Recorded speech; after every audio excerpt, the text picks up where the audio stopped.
नाज़रीन, लाड़काने जी समाजी तंज़ीम Papan social welfare तरफ़ां ग़रीब ऐं बेपहुच माण्हुनि में राशन तक़सीम कयो वियो आहे। वधीक तफ़सील ॾेई रहियो आहे लाड़काने मां अकरम शेख। लॉकडाउन सबबि कारोबार बंदि हुअण करे जिते ग़रीब तबिके सां वास्तो रखंदड़ अवाम ॿिनि वेलनि जी मानीअ लाइ परेशान आहे, उते लाड़काने जी समाजी तंज़ीम पपन सोशल वेलफेयर सवे मुस्तक़िल ख़ानदाननि में राशन तक़सीम कयो।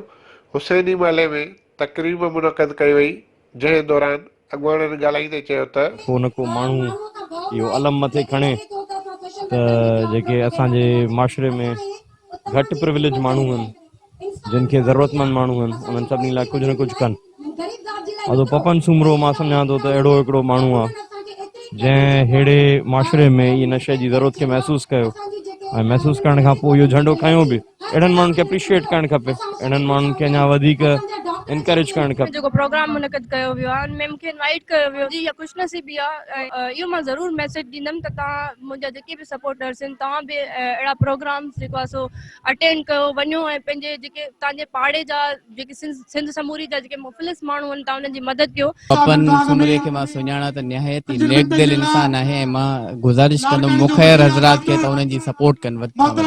पपन सूमरे जी जिन ग़रीबनि जी हेल्प लाइ प्रोग्राम कयो ऐं वस वारनि खे अपील आहे त अहिड़नि माण्हुनि जा हथ मज़बूत कयो। नसीब आहे त अहिड़ो बहितरीनु इंसानु असांखे लाड़काने में आहे जेको हमदर्द आहे ऐं ग़रीबनि मिसकिननि जो असां वस वारनि खे अपील कंदासीं त वधि में वधि अॻिते अचनि ऐं दोस्त जी सपोर्ट कनि। अहिड़ी एक्टिविटीज़ करणु या अहिड़ा प्रोग्राम करणु इंसान दोस्तीअ जो सबूत आहे।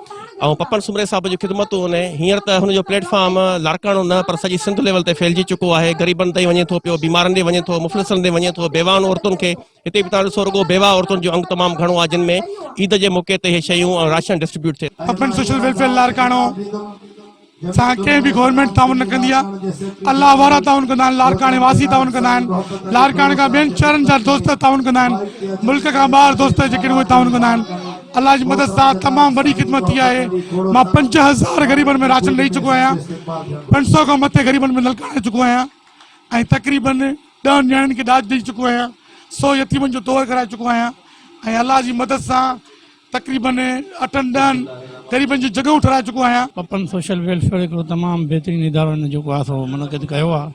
तमामु हिन सुठी महिनत आहे ऐं हिननि हे जेको पंहिंजी कोशिशुनि जे तहत ग़रीबनि जी मदद थो करे पियो, अलाह साईं हिनखे उजो ॾींदो। ग़रीबनि जे लाइ लाड़काणे में हूअं त केतिरा ई माण्हू आहिनि, पर वाहिद ई शख़्स आहे जंहिंखे असां हर मोड़ ते ॾिसूं था पिया ख़िदमत कंदे, असां संदसि खे जस था ॾियूं पिया। पपन सुमरे साहिब खे सलाम था पेश कयूं जो हुनजी सूरत हाल तव्हां ॾिसो था त हिकिड़ो घर ख़ाली कराए, हुन वटि ॿिया बि कहिड़ा वसाइल न आहिनि, को वसी मैदान ऐं प्रोग्राम करे घर ख़ाली कराए ग़रीबनि खे घुरायो अथई। आहे हिकिड़ी आयत ख़ैर नास नफ़नास, बहितरीनु इंसानु उहो आहे जेको ॿिए जे कमु अचे।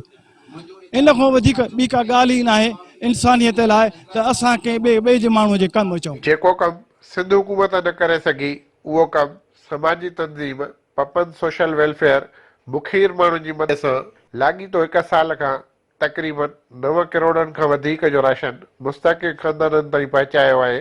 कैमरामैन अली अब्बासी सां गॾु अकरम शेख, मेहरान टीवी न्यूज़।